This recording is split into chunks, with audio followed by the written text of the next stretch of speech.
नमस्कार दोस्तों, welcome back on VK2 competition classes. दोस्तों आज के इस वीडियो में हम लोग 5 मेजर टॉपिक्स या कह लीजिए 5 मेजर कंफ्यूजन के बारे में बात करेंगे जो नीट 2025 स्टूडेंट्स के लिए है। तो चलिए स्टार्ट करते हैं और जानते हैं। तो दोस्तों सबसे पहले मैं आपको बता दूं कि किन 5 टॉपिक्स पे आज इस वीडियो में बात होने वाली है। यदि इन 5 टॉपिक्स में आप बिल्कुल क्लियर एंड कट हैं तो आप इस वीडियो को यहीं पे स्किप करिए और जाइए, अपना टाइम खराब मत करिए। लेकिन इन टोटल 5 टॉपिक्स में किसी भी टॉपिक्स में आपको दिक्कत है या कंफ्यूजन है तो इस वीडियो को जरूर देखें, आपको बहुत ही फायदा मिलेगा। तो चलिए स्टार्ट करते हैं। दोस्तों सबसे पहला टॉपिक आज का है कि नीट की तैयारी क्या है। बहुत बच्चे तैयारी तो स्टार्ट कर देते हैं, तैयारी भी कर रहे हैं, कई साल से कर रहे हैं। कुछ लोग अभी शुरू में स्टार्ट ही किए हैं।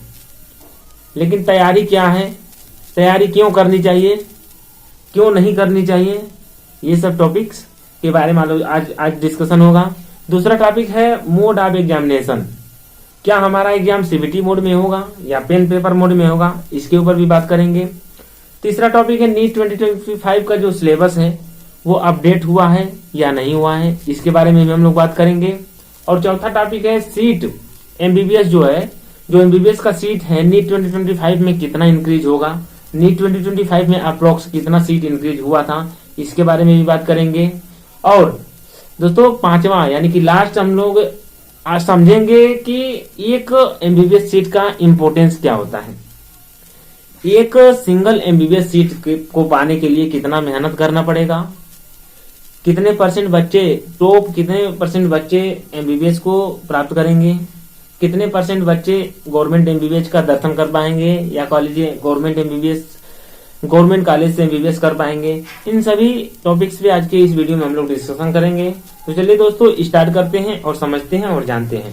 नीट 2020 वाला टॉपिक क्या था, नीट की तैयारी कैसे करें या कह लीजिए नीट 2025 की तैयारी कैसे करें। मेन फोकस तो हमारा नीट 2025 ही है ना अभी के लिए। तो दोस्तों आज का सबसे पहला टॉपिक है कि नीट की तैयारी क्या है, नीट की प्रिपरेशन जो है या तैयारी क्या है।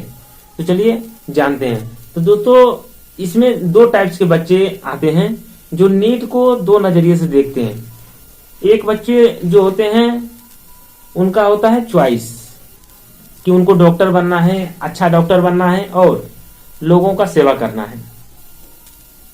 और दूसरे बच्चे ये होते हैं मजबूरी, जिनके ऊपर मजबूरी हावी होती है। ताऊ का लड़का एमबीबीएस कर रहा है मैं भी करूंगा, मौसा का लड़का एमबीबीएस कर रहा है मैं भी करूंगा, मौसी की लड़की एमबीबीएस कर रहे हैं मैं भी करूंगी। ये होता है मजबूरी। उसको कोई इंटरेस्ट नहीं है समाज की सेवा करना, पेशेंट को देखना, डॉक्टर बनना, कोई इंटरेस्ट इसमें नहीं है। तो ये इसको क्या बोलेंगे, मजबूरी। तो नीट की तैयारी क्या है, चॉइस और मजबूरी। बाकी नियर अबाउट हमारा माने तो चॉइस 91% यानी कि 90% 91% यानी कि समझिए 90% स्टूडेंट्स का चॉइस ही होता है, जो कि अच्छी बात है। वो चाहते हैं कि वो डॉक्टर बने और लोगों का सेवा करें। लेकिन दूसरा जो बी पॉइंट था हमारा, दूसरा पॉइंट मजबूरी, इसमें भी 10% लोग आते हैं, 9-10% लोग आते हैं जिसको मजबूरी में वो नीट की तैयारी कर रहे हैं कि ताऊ का लड़का कर रहा है तो मैं भी करूंगा, मौसी का लड़का कर रहे तो चलो मैं भी कर लेता हूँ, पापा कह रहे हैं कि डॉक्टर बन जाए तो मैं डॉक्टर बन जाऊँ। लेकिन अंदर से कोई इच्छा नहीं है कि वो डॉक्टर बने और देश की सेवा करे और पेशेंट को देखे, फ्यूचर में एप्रोन चढ़ाए, कोई उसको जज्बा नहीं है। तो इसको बोलते हैं मजबूरी, यानी कि जो अपने दिल से कर रहे हो वो चॉइस, जो अच्छा जो शुरू से बचपन से दिल में से जो रखा है कि हाँ मेरे को डॉक्टर बनना है और समाज की सेवा करना है। और कुछ बच्चे भी ऐसे भी होते हैं जो घर के प्रेशर में, समाज के प्रेशर में या दूसरे को देख के स्टार्ट कर देते हैं, चलो बन ही जाते हैं, इसको बोलते हैं मजबूरी। तो दोनों बच्चों के लिए सजेशन ये है कि जिसका चॉइस है वो चाहते हैं कि डॉक्टर बनना है और देश की सेवा करना है, लोगों की सेवा करना है, तो उनके लिए बेस्ट ऑफ लक। लेकिन जो लोग मजबूरी में तैयारी कर रहे हैं, जिसको मजबूरी है यानी कि किसी को देख के ताऊ का लड़का कर रहा है तो चलो मैं भी कर लेता हूँ, मौसी का लड़का कर रहा है तो मैं भी कर लेता हूँ, फलाने का लड़का कर रहा है तो मैं भी कर लेता हूँ, पड़ोसी का लड़का कर रहा है तो मैं भी कर लेता हूँ, इसको बोलते हैं मजबूरी। या कह लीजिए कि देखा देखी से ये अपना चॉइस डेवलप किया, लेकिन इसको चॉइस नहीं बोल सकते, इसको मजबूरी बोल सकते हैं। तो उनके लिए सजेशन ये है कि मजबूरी वालों के लिए सजेशन क्या है, तुम कुछ अलग करो जिसमें तुम्हारा इंटरेस्ट हो, इसलिए कि प्रोफेशन है, जब तक तुम जियोगे तब तक ये तुम्हारे साथ रहेगा। इसको एक दिन नहीं जीना है। आप डॉक्टर बनोगे तो रोज जाना आना, रोज पेशेंट देखना, रोज एप्रोन चढ़ाना, रोज लोगों से बात करना, रोज पेशेंट की देख रेख करना, पेशेंट से बात करना, ये सब चॉइस से ही हो सकता है, मजबूरी से नहीं। ठीक है, तो यदि आप मजबूरी में नीट की तैयारी कर रहे हैं तो आज ही बंद कर दो, खुश रहोगे लाइफ में। जो चीज आपको पसंद है उसमें अपना करियर बिल्ड करो, आप हमेशा खुश रहोगे। ठीक है, अगर मजबूरी में तैयारी कर दिए हो, पसंद नहीं है, तो गारंटी मैं देता हूं कि आप कभी भी खुश नहीं रहोगे, कुछ दिन में आप छोड़ भी दोगे। डॉक्टर भी बन जाओगे तो एक अच्छा डॉक्टर नहीं बन सकते हो, क्योंकि तुम्हारा चॉइस नहीं है। जिस बच्चे का चॉइस है वो अच्छा डॉक्टर भी बनेगा, वो अपने काम से प्रेम भी करेगा, उसको काम करने में मजा भी आएगा, पेशेंट से बात करेगा तो मजा भी आएगा, पेशेंट का इलाज करेगा तो मजा भी आएगा, पेशेंट के साथ कुछ भी करेगा तो मजा भी आएगा, और वो रोज अपना टाइम से ड्यूटी करेगा, टाइम से पेशेंट देखेगा, अपने लाइफ को एंजॉय करेगा। तो फाइनली मैं आपको बता दूं कि यदि आपका चॉइस है नीट यानी कि डॉक्टर बनना, तो आप तैयारी करो, बेस्ट ऑफ लक। अगर मजबूरी है तो आप कुछ और करो जिसमें आपका इंटरेस्ट हो। सजेशन यही रहेगा मेरा, बाकी आप अपना विचार कमेंट में लिख सकते हो। दूसरा पॉइंट मैं बता दूं कि दोस्तों, दूसरा पॉइंट क्या बताया था, mode of examination. CBT mode में पेपर होगा या पेन पेपर मोड में होगा। तो दोस्तों मैं आपको बता दूं कि हमारे यूनियन मिनिस्टर धर्मेंद्र प्रधान जी हैं, जो कि एक स्टेटमेंट दिए थे अभी कुछ दिन पहले कि in future NEET could be in CBT mode. ठीक है, तो दोस्तों धर्मेंद्र प्रधान जी का कहा ही किया जाए, वो हर बात को अधूरा रखते हैं। तो अभी कुछ क्लियर नहीं बोले हैं कि फ्यूचर बोले हैं। ठीक है, फ्यूचर तो अभी आने वाले समय को ही तो बोलते हैं। तो उनके हिसाब से तो नीट 2025 भी हो सकता है, नीट 2026 भी हो सकता है, 2027 भी हो सकता है, आर्ट्स 1। ठीक है, यानी कि उससे आगे भी हो सकता है। तो उनका अभी क्या माना जाए, लेकिन सब मिला जुला के अभी आप नीट 2020 जो 4 का मोड था उसी को फॉलो करेंगे, क्योंकि क्लियर अभी कोई इस पे नोटिफिकेशन नहीं आया है, स्टेटमेंट नहीं आया है। वो फ्यूचर के लिए बात की है। धर्मेंद्र प्रधान जी क्या बोले हैं अपने स्टेटमेंट में कि in future NEET could be CBT mode, यानी कि फ्यूचर में आने वाले समय में हो सकता है कि सीबीटी मोड में नीट हो जाए। तो जहां तक की आशा है कि दोस्तों नीट 2025 अभी पेन और पेपर मोड में ही होगा, और जब तक कोई ऑथेंटिक इन्फॉर्मेशन या क्वालिटी आपको न्यूज अपडेट नहीं मिल जाता है एनटीए के साइड से, तब तक आप अभी पेन और पेपर मोड यानी कि पुराने पैटर्न पे ही अपना प्रैक्टिस करेंगे और अपने प्रिपरेशन को स्मूथ करेंगे। ठीक है दोस्तों, तो आशा करते हैं कि ये भी आपको क्लियर हो चुका होगा मोड ऑफ एग्जामिनेशन क्या होने वाला है। क्या होने वाला है, पेन एंड पेपर मोड। यदि सीबीटी करते हैं तो उसके लिए आपको एक्स्ट्रा टाइम भी मिलेगा, इसके लिए घबराना नहीं है। अभी आप 2024 का जो पैटर्न था उसी को फॉलो करना है। चलिए, ये 2 टॉपिक हो गया ना, नीट की तैयारी क्या है और मोड ऑफ एग्जामिनेशन क्या है। आशा करते हैं कि ये 2 चीज आपको क्लियर हो चुका होगा। तीसरा पॉइंट जान लेते हैं कि दोस्तों नीट 2025 सिलेबस अपडेट। ठीक है, तो दोस्तों मैं आपको बता दूं कि नीट 2025 का जो है सिलेबस में कोई अपडेट अभी नहीं आया है। नीट 2024 का जो सिलेबस था, जो पेपर पैटर्न था, सब कुछ वही फॉलो होने वाला है, और जब तक कुछ ऑफिशियल अपडेट नहीं आ जाता है तब तक आप नीट 2024 वाला ही सिलेबस को फॉलो करेंगे और उसी बेस पे आप तैयारी करेंगे। ठीक है, एनसीईआरटी बेस्ड तैयारी करेंगे जो नीट 2024 में बेस्ड है। ठीक है दोस्तों, और आप जहां तक प्रयास करेंगे कि न्यू एनसीईआरटी को फॉलो करें, ओल्ड एनसीईआरटी को इग्नोर करें। कुछ स्पेसिफिक टॉपिक पढ़ना है तो जाकर ओल्ड एनसीईआरटी से भले पढ़ लें, लेकिन रिलाई करना है न्यू एनसीईआरटी पे। दोस्तों चौथा टॉपिक क्या है कि सीट इंक्रीज। तो दोस्तों आपको भी पता है, हमको भी पता है कि नीट 2024 में काफी एमबीबीएस की सीटें बढ़ी, बहुत बच्चों का इसमें लाभ भी हुआ। ठीक है, तो चलिए जान लेते हैं कि नीट 2024 में अप्रोक्स कितने सीटें बढ़ी थी या थी।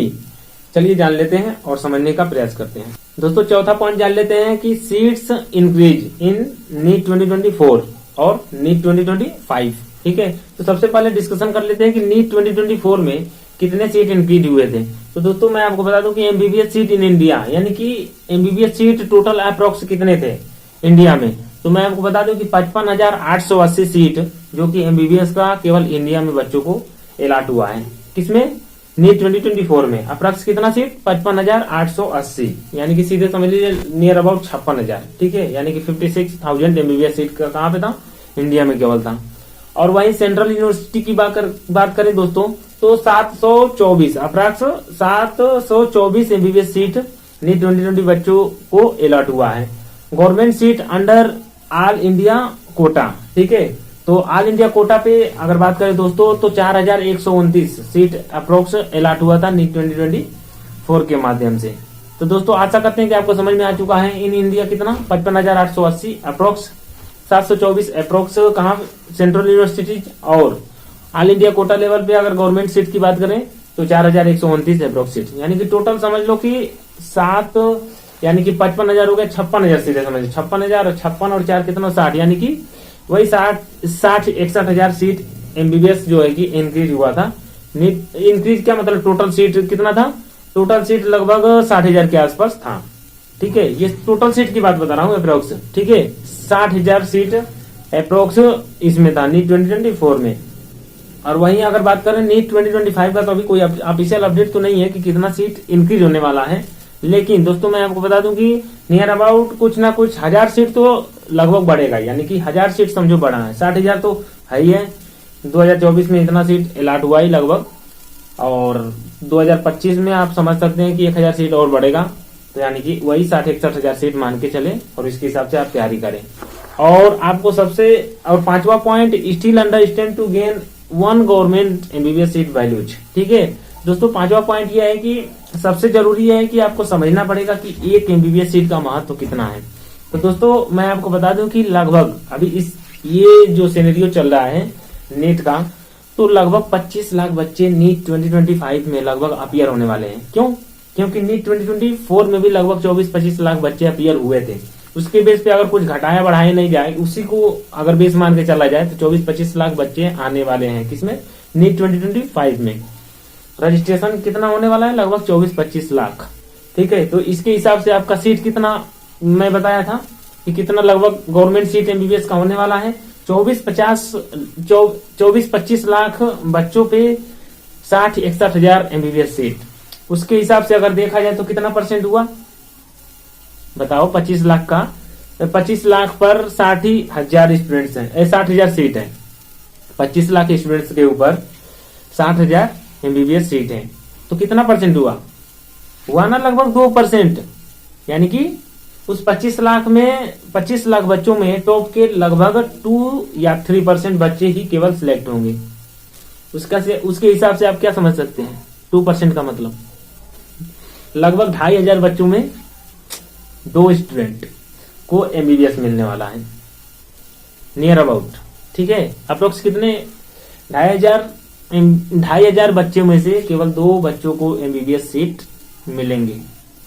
अब क्लिक किया कि इधर उधर की स्ट्रेटजी, इधर उधर की नोटिफिकेशन, इंस्टा फेसबुक में कुछ फोकस नहीं करना है, ओनली फोकस ऑन स्टडी। क्यों? ये ध्यान रखना 2,500 बच्चों में केवल 2 सीट, किसका, एमबीबीएस का। इसको मद्देनजर रखते हुए आप प्रिपरेशन करिए और बिल्कुल धुआंधार करिए, सब कुछ छोड़ दो, 6 महीना 7 महीना से जो भी टाइम बचा है सब कुछ छोड़ दो, जब तक नीट 2025 का एग्जाम नहीं हो जाता है तब तक only focus on your syllabus and question practice and mock. और सबसे बड़ी बात है अपने मिस्टेक को सुधारो। क्वेश्चन प्रैक्टिस करते समय जिस कॉन्सेप्ट में दिक्कत है उसको रिवीजन करो, और मॉक देते समय जिन कॉन्सेप्ट में दिक्कत है उसको रिवीजन करो। जो टॉपिक में आपको बार बार प्रॉब्लम आती है या गलती होती है उस टॉपिक को किसी नोट्स में यानी कि एक डाउट कॉपी बनाओ, जिस टॉपिक में ज्यादा डाउट है उसको अलग कॉपी में लिखो और उसको रोज रिवीजन करो। रोज अपना डाउट लिखो, रिवीजन करो, ठीक है। डाउट कॉपी बहुत ज्यादा नहीं होना चाहिए, एक छोटा कॉपी बनाओ, और ऐसा नहीं कि पूरा डाउट कॉपी में भर दिया। जो चीजें आपको याद रहती है उसको उसमें नहीं लिखना है, केवल डाउट वाला पॉइंट लिखना है और रोज रिवीजन करना है। ऑटोमेटिक में बता रहा हूँ आपका नंबर बढ़ेगा, ठीक है। तो दोस्तों ऐसे ही इंफॉर्मेटिव वीडियो पाने के लिए आप हमारे इस चैनल को सब्सक्राइब करें, वीडियो को लाइक करें एंड दोस्तों के साथ शेयर करें। Thank you.